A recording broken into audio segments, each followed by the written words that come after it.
Masjid Al-Imam Kota Baru yang terletak di Kampung Balai Kamis, Nagari Kambang, Kecamatan Lengayang, Kabupaten Pesisir Selatan, merupakan salah satu masjid tertua di Sumatera Barat.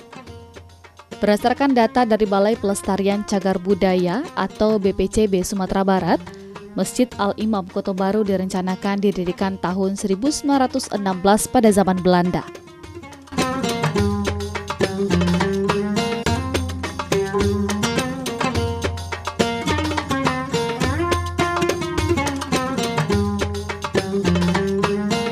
Sebelumnya, Masjid Al-Imam Kota Baru merupakan sebuah surau dan seiring berjalannya waktu menjadi masjid yang awalnya dinamai Masjid Batu yang didirikan Udin Sitan Nangkodo dengan perpaduan tiga budaya yakni Islam, kolonial, dan Eropa.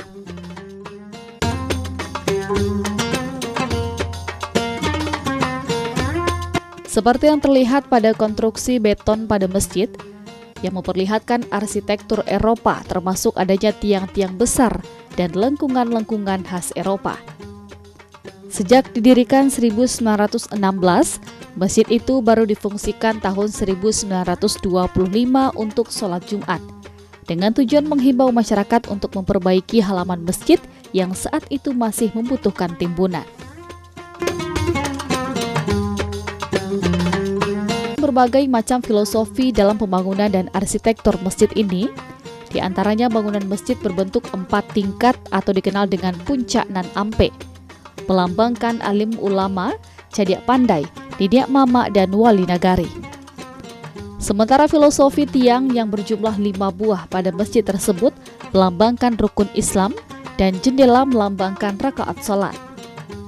Keunikan lain selain bangunannya, Masjid Al-Imam juga salah satu masjid di Sumbar yang masih memiliki atau menyimpan kitab kuno berupa kitab kuning.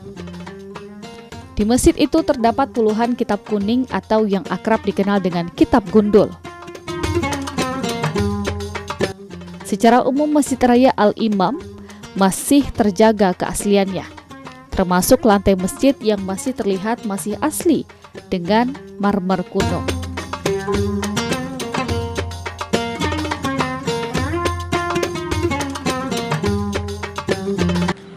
Kalau kami pelajari sejarah tentang Masjid Al-Imam Kota Baru ini, mungkin masjid yang tertua di Nagari Kambang itu kebetulan dibangun pada tahun 1916, waktu itu di zaman Belanda, yang mana pada waktu itu sebelum masjid ini dibangun itu ada surau yang tempat perkumpulan nenek mama, tempat bermusyawarah di sana. Surau ini maka dibangunlah sebuah masjid yang itu pada tahun itu arsiteknya dari Cina.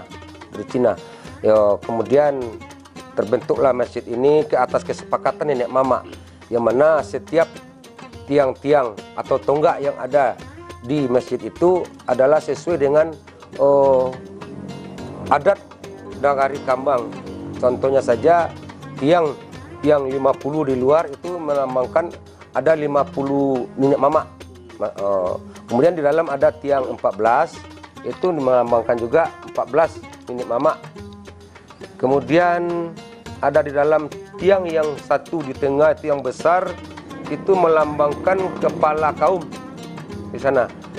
Keunikannya tadi setelah kami ceritakan, yang mana di dalam setiap tiang-tiang itu mempunyai arti tersendiri.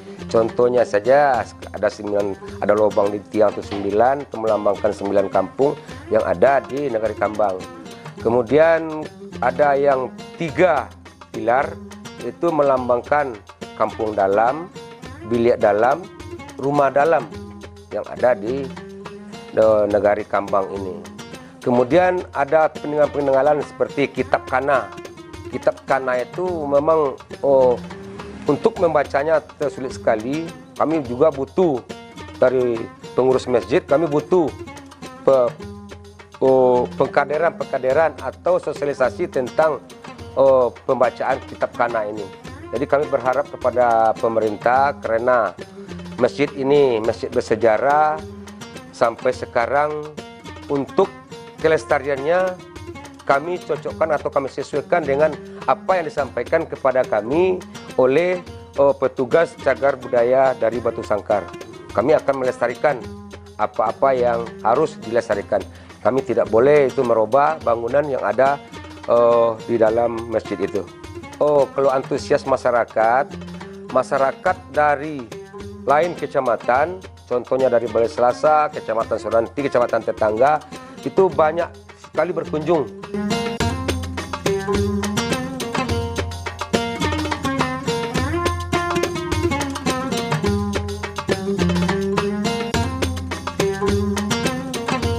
Meski terbilang masjid yang cukup tua, namun hingga saat ini, Masjid Al-Imam Kota Baru cukup ramai dikunjungi jamaah dalam pelaksanaan sholat berjamaah.